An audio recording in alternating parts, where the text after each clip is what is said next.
विद्यार्थी मित्रो, यापुढील भाग आहे मल्टिप्लिकेशन ऑफ डेसिमल फ्रॅक्शन्स म्हणजेच दशांश अपूर्णांकांचा गुणाकार। मल्टिप्लिकेशन म्हणजे गुणाकार हे आपण या अगोदर शिकलेलो आहे। बरेच वेळा आपण बऱ्याच प्रकारच्या संख्यांचा गुणाकार केलेला आहे। इथे पण त्याच प्रकारे गुणाकार करायचा आहे, फक्त इथे जो आपल्याला डेसिमल पॉइंट किंवा दशांश चिन्ह जे आपल्याला दिसतंय त्याच्या संदर्भात काय करायचं ते आपण फक्त बघूया।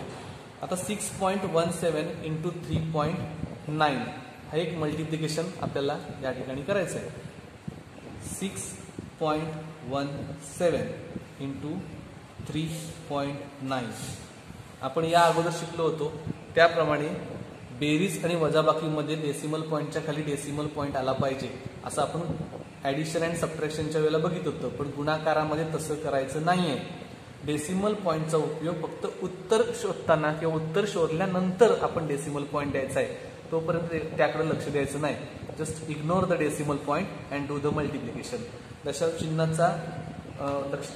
चिन्हाकडे लक्ष देता आपण नेहमी जसा गुणाकार करतो तसा गुणाकार करायचा आहे। आता इथे गुणाकार कसा करायचा आपण पहिल्यांदा 9 ने या तीनही संख्यांना गुणायचं आहे।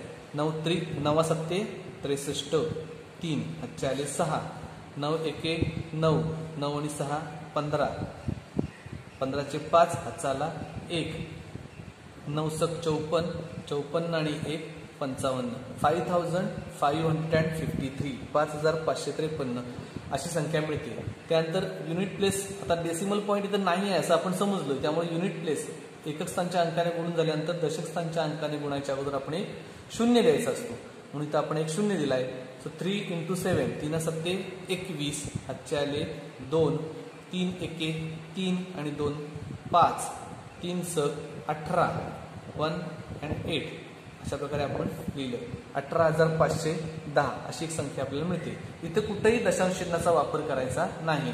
आपण जशी बेरीज या अगोदर करत होतो गुणाकारामध्ये तशीच ती बेरीज करायची आहे। 3 + 0 3 5 + 1 6 त्यानंतर 5 आणि 5 5 + 5 5 आणि 5 10 चे 0 हातचा आला 1 8 आणि 1 9 9 आणि 5 14 चे 4 हातचा आला 1 1 आणि 1 2 24,063 24,063 अशा प्रकारे संख्या मिळते। पण हे मल्टिप्लिकेशन ऑफ डेसिमल फ्रॅक्शन्स आहे, म्हणजे दशांश पूर्णांकाचा गुणाकार आहे, त्यामुळे इथं जर दशांश चिन्ह दिसत असेल तर इथं पण ते दशांश चिन्ह दिसलं पाहिजे। आता दशांश चिन्ह द्यायचं कुठे ते आपण शोधूया। पहिल्या संख्येमध्ये दशांश चिन्हानंतर 2 डेसिमल प्लेसेस आहेत, म्हणजे 2 स्थान आहेत अंकांची, 2 अंक आहेत असं आपण म्हणूया। दशांश चिन्हानंतर 1 आणि 7 असे 2 अंक आहेत। इकडे बघितलं तर दशांश चिन्हानंतर 1 अंक आहे, म्हणजे एकूण अंक किती झाले तर दशांश चिन्हानंतर एकूण अंक झाले 3, म्हणजे उत्तरामध्ये पण दशांश चिन्हानंतर 3 अंक आले पाहिजेत, म्हणून आपण इकडून 3 जागा सोडायच्या 1 2 and 3 आणि इथे दशांश चिन्ह लिहायचं, म्हणजे 24.063 24.063 असं या दोघांच्या गुणाकाराचं उत्तर असेल। 24.063 24.063 अशा प्रकारे आपण दशांश पूर्णांकांचा गुणाकार करू शकतो। आपल्या उदाहरण संग्रहातील गुणाकाराची उदाहरणं आपण या पद्धतीनं सोडवायची आहे। धन्यवाद।